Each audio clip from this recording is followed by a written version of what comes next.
आ जाओ दोस्तों। और आज मेरे साथ घूमना और उसके साथ साथ कुछ जानकारियाँ। ये ऑस्टिन हेरिटेज जो है, मेरे घर के बिल्कुल पास की ये एक नेबरहुड बनी है। और जब यहाँ पर नेबरहुड कोई बनती ही नहीं, तो उससे पहले बिल्डर की जिम्मेदारी होती है कि हर एक प्लॉट तक जितने भी घर बनेंगे वहाँ पर बिजली कनेक्शन, पानी का कनेक्शन, गैस का कनेक्शन और केबल कनेक्शन, सीवर लाइन और बारिश के पानी की निकासी, उसकी सारी लाइन हर एक प्लॉट तक इसका होना ज़रूरी है। उसके बाद ही फिर वो वहाँ पे फाउंडेशन स्टार्ट कर सकता है या घर को बना सकता है। इसके अलावा साइड वॉक या फुटपाथ जिसे हम कहते हैं और हैंडीकैप के लिए एक्सेस वो होना ज़रूरी है। उसके बाद ही वो घर का निर्माण शुरू कर सकता है। और ये जो एरिजन कंट्रोल का जो साइन बोर्ड लगा है, इसकी पूरी कहानी कभी बताऊंगा बाद में, एक पूरा वीडियो बनाऊंगा इसके ऊपर। जिस कॉलोनी में लोग रहने के लिए आ रहे हैं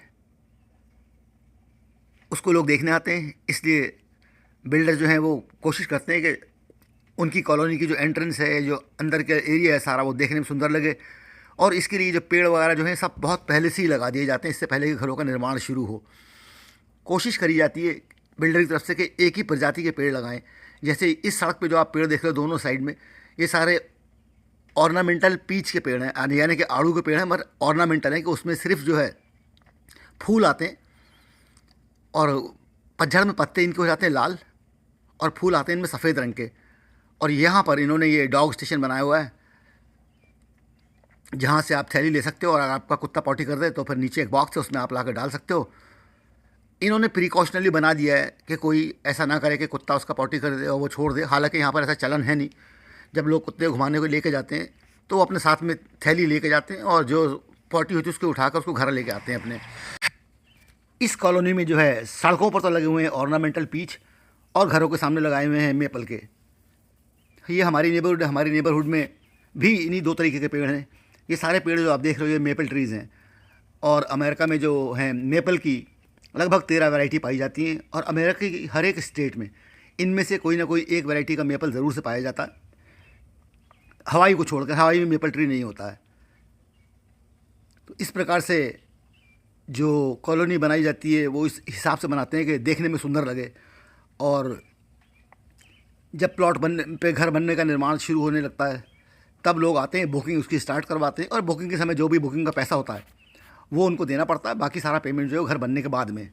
ऐसा नहीं है कि आपने पूरा पैसा ले लिया और उसके बाद फिर आपको कोर्ट या कचहरी के चक्कर लगाने पड़े। बुकिंग एडवांस का जो भी पैसा होता है वो देते हैं लोग और उसके बाद में फिर फुल पेमेंट वो करते हैं अपना, जब घर बन के तैयार हो जाता है। और जब आपका घर बन के तैयार हो जाता है तो घर के साथ में आपको fridge, washing machine, dish washer, cooking range और कैबिनेट वगैरह जो सब कुछ बनी हुई मिलती है। आपको सब कुछ रेडी मिलता है घर। इस नेबरहुड में 3 या 4 बेडरूम के घर हैं जिनकी कीमत शुरू होती है $5,70,000 से लेकर $7.5 लाख तक जाती है।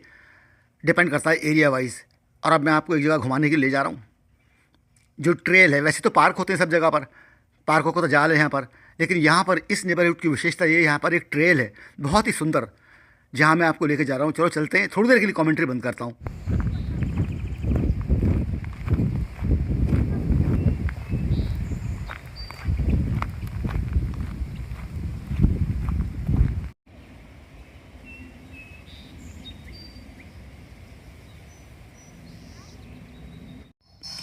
जब आप इस ट्रेल में घूमने के लिए जाते हो तो यहाँ पर एक प्राकृतिक तालाब है जिसको ऐसे ही छोड़ा गया है और बच्चे यहाँ पर आते हैं फ़िशिंग करने के लिए। मछलियाँ हैं इसमें, फ़िशिंग करते हैं। और इसके अलावा जब हम अंदर चलेंगे घूमने के लिए इसमें, तो यहाँ पर ढेर सारे ब्लैकबेरी के पेड़ दिखेंगे आपको और डेज़ी के फूल खूब सारे। मैंने आपको बताया था शुरू में कि पानी की निकासी के लिए यहाँ पर अलग से लाइन होती है, एक जैसे सीवर लाइन होती है ऐसी पानी की निकासी के लिए बरसात के। और ये वो पाइप्स हैं जहाँ से, जिनके ज़रिए वो सारा जो पानी है वो ऐसे एरियो में लाकर छोड़ा जाता है जो प्राकृतिक नाले हैं या नदियाँ हैं या जो पानी का प्राकृतिक रूट है कोई निकल के जाने का, वहाँ पर उस पानी को लाकर छोड़ा जाता है।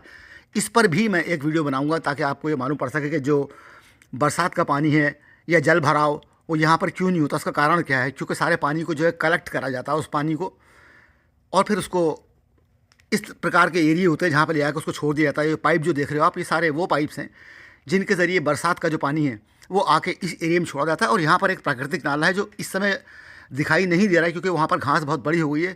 जब घास कभी कट जाएगी तब मैं आपको दिखाऊंगा उस जगह को भी मैं। ऑस्टिन हेरिटेज और उसके आसपास की जितनी कॉलोनियाँ हैं उसके जो रहने वाले हैं समर सीज़न में, गर्मियों में यहाँ पर वो लोग घूमने के लिए आते हैं।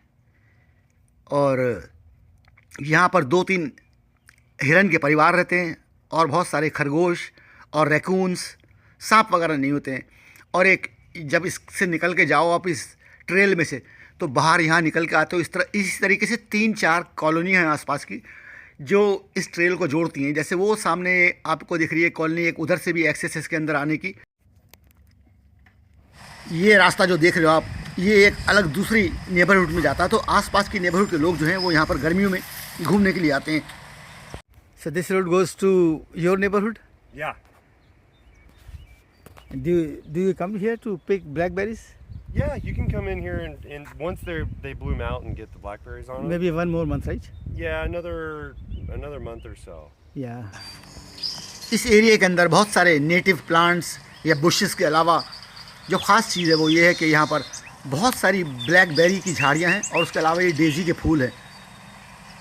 अगर आपको नेचर अच्छा लगता है और उससे प्यार करते हो तो शाम को या दिन में लोग घूमने के लिए आते हैं, चिड़ियों की आवाज़ें सुनते हैं और फूलों को झूमते हुए देखते हैं।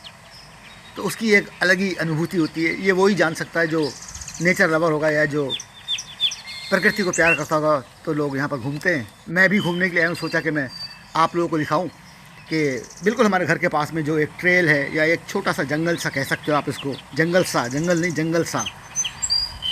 और ये एक और कॉलोनी है पास की जहाँ के लोग यहाँ पर घूमने के लिए आते हैं। घूमने आने के लिए इस एरिया में किसी को मनाही नहीं, कोई भी आ सकता है। लेकिन वो ये मतलब कि कोई आपराधिक कृत्य या कोई असामाजिक गतिविधि ना हो तो हर एक किसी को इजाज़त है, वो आ सकता है, यहाँ पर घूम सकता है। और प्रकृति के ये जो दृश्य हैं, जो ये फूलों की जो एक बहार है यहाँ पर, उसका आनंद ले सकता है, उसको एंजॉय कर सकता है। तो लोग यहाँ पर आते हैं और घूमते हैं।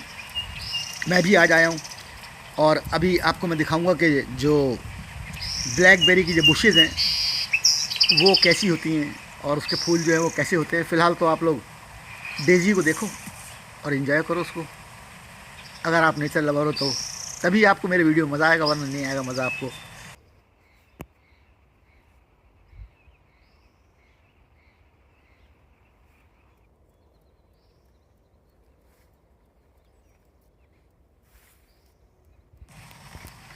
और ये सामने जो आप डार्क हरे कलर में देख रहे हो झाड़ी जिस पे सफ़ेद फूल लगे हुए हैं, ये सब ब्लैकबेरी की झाड़ियाँ हैं या ब्लैकबेरी के पेड़ कह सकते हो आप इनको।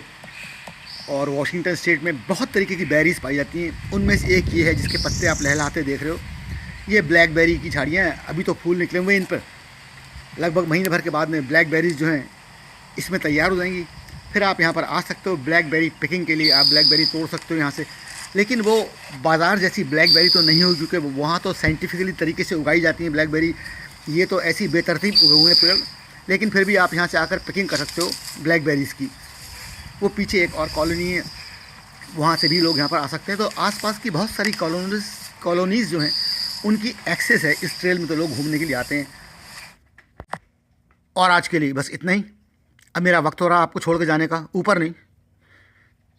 जब वीडियो छोड़ के जाता हूँ मैं तो मैं हमेशा कहता हूँ मेरे यार शब्बा खैर, बाय गाइस, टेक केयर।